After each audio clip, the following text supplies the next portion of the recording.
people have to be isolated. So there has to be this feeling of disconnection among one another. And I think that we've had that for many years in Western society.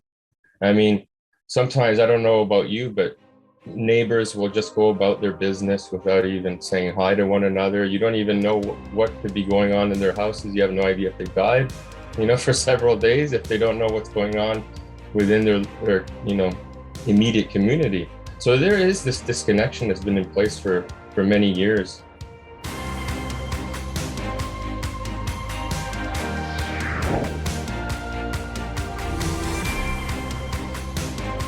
Hi everyone, this is Veronika Kyrylenko of the New American Magazine. The outbreak of COVID has become a pivotal point that transforms our world virtually overnight. One of the most shocking revelations of the pandemic was an unexpectedly high level of social acceptance of medical tyranny, incompatible with human and civil rights.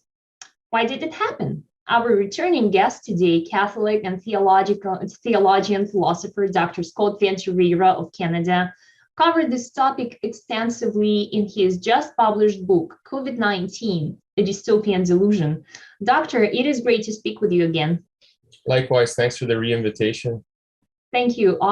Doctor, last time we spoke, we focused on the dystopian part of the pandemic, who orchestrated the pandemic response and for what cause. Today, let's talk about the delusion part of the pandemic.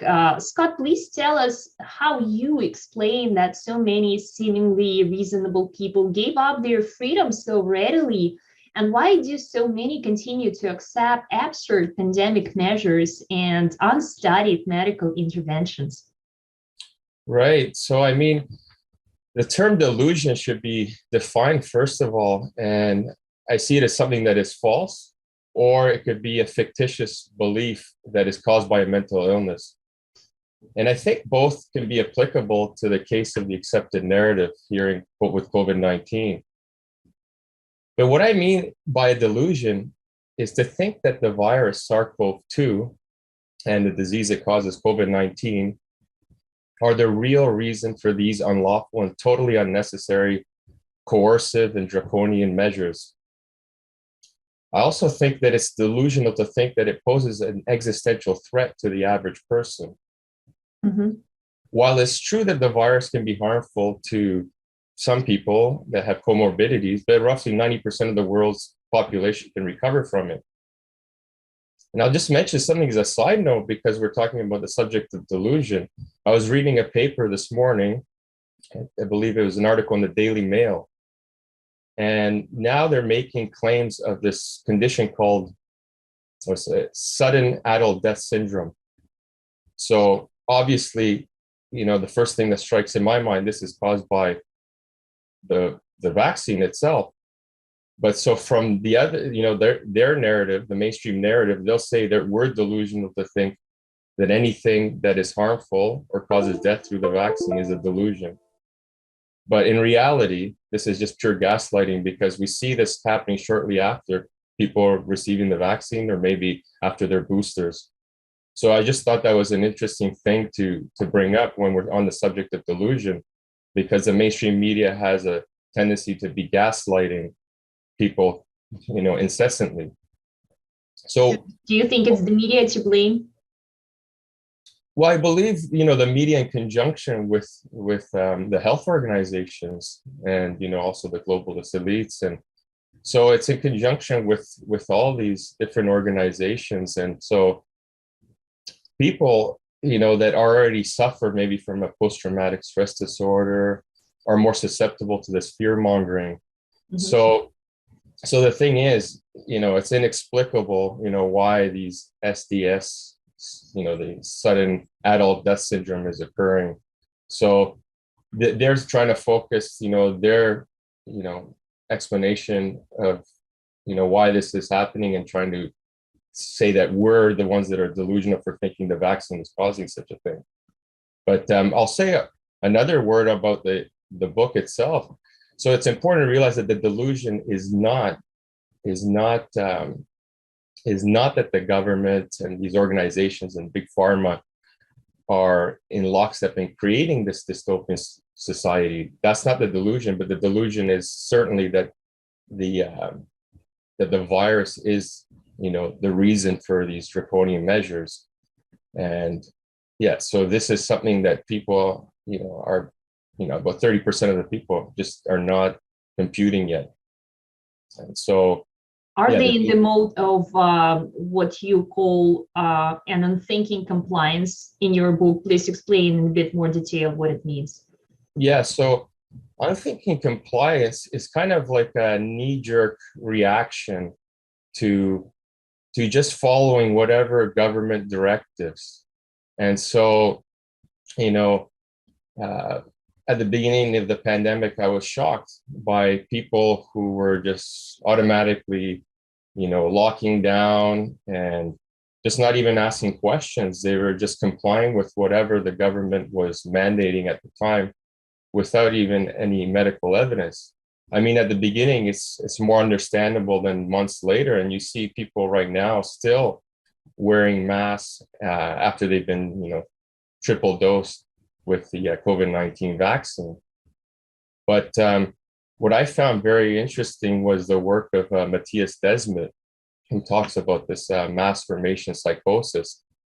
And when I had actually used the term unthinking compliance in a blog that I wrote in June of 2020, I was unaware of the work of Matthias Desmet. So it's interesting that Desmet actually just published a book. It's coming out actually in June, and it's called The Psychology of Totalitarianism. And it's been endorsed by people like McCullough, Malone, I believe RFK Jr., Reiner Fuellmich, and even Eric Clapton, the musician, as well.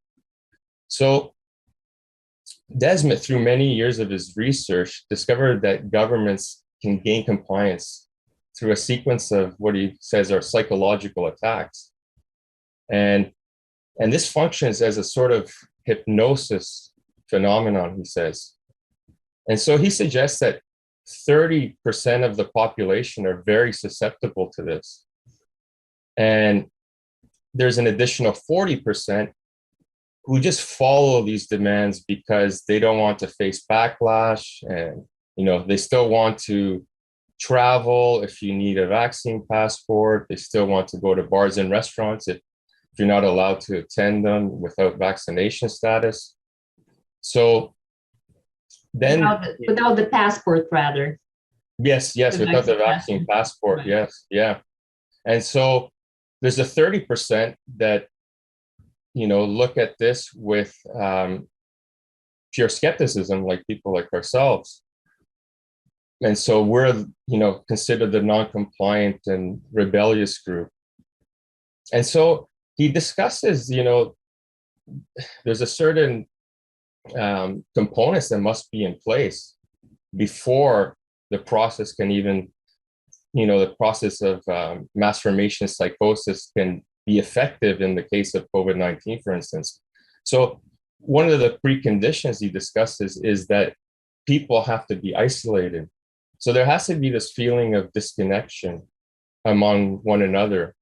And I think that we've had that for many years in Western society. I mean, sometimes, I don't know about you, but neighbors will just go about their business without even saying hi to one another. You don't even know what could be going on in their houses. You have no idea if they died, for several days, if they don't know what's going on within their immediate community. So there is this disconnection that's been in place for many years. And Desmet also says that there has to be a sense of meaninglessness as well. And so we've witnessed this for decades in Western civilization. There is this void, and we can talk about that later, but there is this meaninglessness that, maybe some people don't realize it immediately. There's this disconnection. Maybe you could say it's a disconnection between God and the spiritual, but people feel that. So there's a lack of purpose there. So the first condition is the isolation. And the second one is, a life devoid of any meaning. And then he discusses two other things. So this free-floating anxiety and also a free-floating aggression, which cannot be pinpointed. And so what happens is, once these four conditions are in place, people, maybe there's no way of directing, where am I going to direct this anxiety or aggression? But that's where the media and the governments can step in, and they're ready to be hypnotized. So basically, the source of this anxiety can be pinpointed, for instance, in the COVID-19 narrative on COVID. And so in the case of the so-called pandemic, this is where I believe the governments, the media, the big tech, all the health organizations, with all the censorship, the propaganda, and the mind control tactics, can pinpoint this object of anxiety, namely the spread, transmission, and potential death and effects of the SARS-CoV-2 virus. So once this is identified, then people are willing to just give up their civil liberties without question. So, I'm sorry, please go ahead. Yeah, no, and so they're willing to give this up without even questioning, at least 30%, and then that 40% will thinkingly comply. And so they'll accept anything. They'll accept, ludicrous mask wearing when it's unnecessary, if you're not in a toxic environment, if you're not surrounded people that are ill, people walking on the street wearing masks. I mean, so it gets to the level where they just comply with whatever they're being told. Can they be reasoned out of that delusion, you think? Have you tried to reason with people and try to present some medical, maybe scientific arguments supporting your claims that, say, masking makes no sense, or that vaccines do not work, or if they are harmful? How do they usually react? Well, typically, so that we're referring to the 30%, but the 40% that we discussed earlier, where what I call thinking compliance, or you call it a kind of a cognitive dissonance, right? So they know there's something wrong, but they keep playing into it. Those people are more open. But the 30%, they're just completely recalcitrant. They will not listen to any arguments or any type of logic. They'll ignore scientific papers, peer-reviewed journals that support, saying that maybe mask wearing is not all that, the media is making it out to be, that it's not actually going to protect you. I mean, the evidence suggests that, I get into it in the book in a subsection called Size Matters. Well, the size of the virus can go through most of these masks, especially the cloth masks. Right. But do you think that those 30%, they're just simply hopeless, and we can just give up on them and not trying to convince them and wake them up? Well, to be honest, I've gotten to the point where I don't bother. It's totally futile because. Right, but what does it mean for the society, in general? Well, for society in general, I mean, it's pretty scary. Like I mentioned in the previous interview, I quoted a song by King Crimson, and it talks about they're referring to the nuclear warfare of the 60s and 70s, the Cold War. But the world is in the hands of fools, because we have fools that are leading us, and then you have fools electing fools, right? So it's very scary. And people, for instance, in Ontario, we just had an election, and Doug Ford won again, and he's a conservative. It could have been worse if it was one of the socialist parties, but he had some of the most restrictive lockdowns in all of the world. And this is a conservative. I mean, he's eating out of the palm of Klaus Schwab and the WEF and a lot of these globalist organizations like the WHO. I think he has, he's been incentivized. But what my point is that 40-something, I think 45 to 48% didn't even show up to vote. At least half of the eligible voters didn't even vote. And so that's pretty scary. And then they got a majority, though, because 20% voted for the Conservative Party. Let's discuss. I think this is very important. One of the sub-chapters of your book is called COVID-19 as Religion. What do you mean by that? And do you think that perhaps the spiritual attributes of this, of the COVIDian movement, resembles a cult rather than religion? The The Covidians. The Covidians. I misheard. This expression has been used in our media. Yeah, no, I saw it. I think it's very accurate.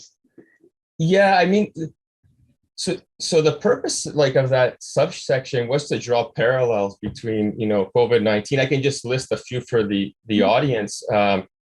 So I mean, some of it could come under cults as well. Some of this, but I thought it was very similar, some of it, and Archbishop Carlo Maria Vigiano would agree with all of this. So for instance, in the book, I talk about the act of wearing, masks and double masks and obsessive hand sanitizing and physical distancing as kind of an outward demonstration of grace, similar to the sacraments in Catholicism, you could say. And so you had people that, anyone who breaks some of these mandates, they're viewed as, sinners, for instance. And, anyone who questions the MSM or the scientific journals that support the narrative are viewed in much of the same way. And the most interesting aspect is the vaccine, right? It's kind of like the promised savior. It's like the Eucharist in the Catholic Church. It's supposed to absolve them of all their anxiety and tension, and it's the savior that was promised. But then obviously we know that that's not the case. But so in this sense, there's various different elements that I get into in the book that look specifically at things that I thought might be of interest to others. I mean, that's a huge subject in and of itself. But the other thing that I found bizarre is that Christians, many of them, it's as if they're worshiping at two altars. They're kind of practicing what's called a syncretism, right? So they're worshiping, they claim to be worshiping the Christian God, but then it's almost as if they're following this religiously, all these different mandates. They're still, when I go to the Catholic Church in my neighborhood, they're still wearing their masks, and most of them are triple jab. So there's this deep psychosis, right? There's still this massive formation psychosis involved in this, and it doesn't matter, after they've received triple jab, they're still wearing their mask. They do it, 95% of the congregants wear their masks at church. So I think it does function as, you could say it's to a certain extent like a cult, but it also functions with, has a religious dynamic to it because of how fervent people become in following these things through fear. Like fanatics. Sorry? Like fanatics. Fanatics, exactly. Yeah. Exactly. Yeah. Yes. Yes. Let's talk about what you already brought up. So, do you think that people accepted this new religion as a result of them not having any other meaning in life? For example, being godless and trying to fill the spiritual vacuum with perverted rituals and leaders. Yes. What do you think? And in your other book that you mentioned, Making Sense of Nonsense, Navigating Through the West's Current Quagmire, I believe the title is, you address the issue of rigorous attack on many of the precepts of Western civilization, such as God, truth, Christianity, morality, sex, the family, and even modern science, especially biology. And yes. While you focus on the concepts, it is seen with the naked eye that the results are the weakened fabric of society and its atomization. Do you think it played a role in acceptance of COVID dystopia? Yes, absolutely. And if you do, yes, please explain. Yeah, so I've been writing on the subject for maybe about 8 years since I started taking an interest in cultural issues. Before, I was more interested, like I mentioned in the previous interview, more on science and theology and arguments for God's existence, but it all ties in. There's been a long-standing spiritual vacuum in the West, and spans even centuries, I would say, probably since the Age of Enlightenment. But especially since Nietzsche's like nihilistic philosophy, which in my estimation led us down this path towards postmodernism, and also the Frankfurt School, where basically metaphysical and moral truths are discarded. They're basically relegated to preferences. So you may prefer to not harm somebody as opposed to helping somebody. So that's just a preference, as opposed to having an objective morality that says that whenever you harm somebody under these certain conditions, it's always wrong, regardless of the actual conditions that are present. So there's been an influence in our culture of this that is trying to eradicate truth. And so that actually plays into all of the cultural issues, whether it's, the family, sexuality, and even scarily is played into modern science. I mean, I haven't seen it in physics and chemistry because they're very precise sciences, but in the humanities, postmodernism and what's known as critical theory has infected the various disciplines in the humanities. And now, especially in biology, with the influx of gender ideology. And so, I mean, there's a new documentary that I believe came out with Matt Walsh from, I think, the Daily Wire. Mm-hmm. And he asked the question, what is a woman? And nobody's, these feminist theorists and these gender ideology professors cannot answer this question. And one of my colleagues in the book, he actually wrote a book called Atrapado en el Cuerpo Equivocado, Trapped in the Wrong Body. It's a Spanish book, and he's become rather famous throughout Central and South America discussing gender ideology. And he has yet to translate it, but he wrote a chapter in Making Sense of Nonsense, talking about the Agenda 2030, where, it's trying to, in the pretext of equality and, removing marginalization of groups, they're trying to promote this idea that there is no difference between male and female, and it's just like a social construct. And he gets into that in the chapter, and I discuss it as well when I compare Peterson and this postmodern philosopher named Jacques Derrida. So for me, once you have these nihilistic philosophies in place, combined with scientific materialism that says that all that there exists is just matter in motion, combined with the destruction of truth, then it's very easy that these pernicious ideologies can creep into our culture. Mm-hmm. Scott, do you think what can be done, do you think, to repair the foundation of our civilization? Well, I think this will have to be done over a number of years. You have to re-educate people. We have to get back to university. And even if we don't get back to university, I think we just have to start to, have think tanks like the New American that are more prominent. They have a more prominent presence on social media. There's more articles that come out. For instance, there's, since the 1960s and 70s, there's been a movement of Christian philosophers that are prominent in some of the most distinguished universities.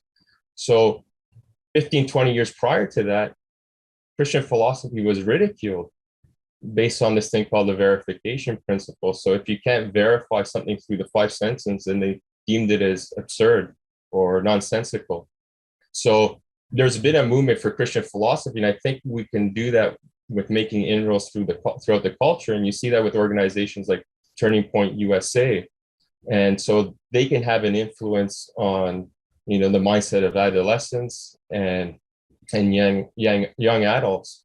And so we still have to combat these pernicious ideas, but with some people, like we just talked about with the Covidians, arguments and reason don't matter. This is why in the university, they don't want debate. They don't want to debate gender ideology. The same thing with the medical doctors. Fauci, why would he want to debate Robert Malone? Why? What benefit is that to him? So in a twisted way, these medical doctors are also, feeding into this kind of postmodernism. It's like they don't care about truth. They're allowing censorship. The fact checkers, it's totally absurd, the claims that they make. It's just mind-boggling reading some of the fact checkers fact-checking. But so, it's going to take, I think, 25 years. And there's this KGB dissident that became kind of prominent even recently with an interview with G. Edward Griffin. So he's, I refer to him as a conspiracy realist. Yuri Bezmenov, is it the one that you're speaking about? Sorry? Yuri Bezmenov, right? Yes, Yuri Bezmenov, and he was interviewed by G. Edward Griffin. Bezmenov passed away, I believe, in the early 90s or mid 90s. But there was an interview that he had with Griffin that surfaced recently, and it's gone kind of viral. And he talks about ideological subversion. And he talks about how, the leftist, the Marxist ideology, the critical theory has infected and infiltrated academia, the media, government, everything. So it's going to take about 25 years to get rid of these ideologies. And he refers to these people that are imbibed with these ideologies, these leftist ideologies, as contaminated.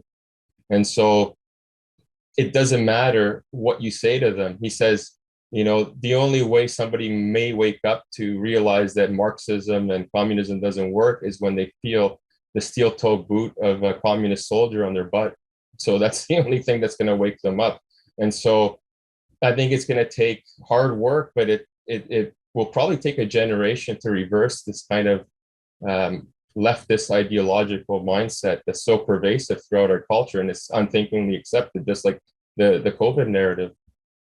Yes, Kovic, do you know that the parent organization of the new American magazine is the John Birch Society? This is precisely what the John Birch Society does. It does this hard work of waking people up by educating them about the principles of the Constitution and of the American Republic, the great principles, that America was founded upon. So it's great that people do connect. They do try to rebuild and to re-educate people and just to wake them up. So this work is underway, which is a good news.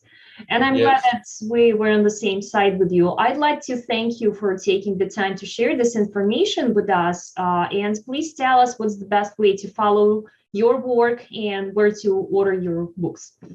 Yes, so all my books are available on Amazon, and I can also send personal copies that are autographed through my website, scottventureyra.com. And I can also be reached at scott.ventureyra@gmail.com. Thank you very much, Scott. Well, thank you again. It was a pleasure. Thank you.